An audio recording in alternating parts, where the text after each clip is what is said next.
Bunaqa xonadonlar har doim ham sotuvga chiqarmaydi akalar. 6 sotiq, fasad 18, ko'roz 5 ta xona 2 ta sanuzli o'zlari uchun qurgan xonadonni sotuvga qo'yib yubordilar. Starti 162 ming bo'ladi. Endi sizlar bilan men obzor tushuntiradigan bo'lsa, darvozaxonadan kirib kelasiz, ko'roz juda ham chiroyli, kattagina gabrazli naves ko'ryapsiz.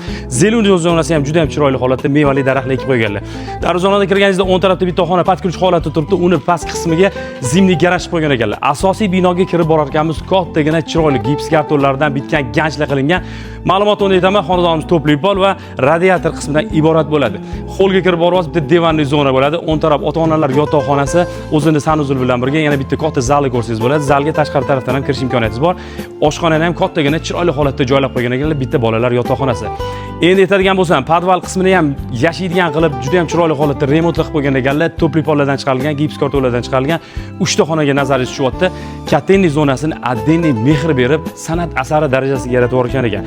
Xonadon shu ko'rinishda bo'ldi. Kelgan manzilimizga yetadigan bo'lsam, Nazarbek harakat yengi tushgan postdan 1-2 kilometr olov masofani ko'rsatyapti. Legendarniy peshexod ko'cha. Bu yerda suv svet gazdan muammo yo'q.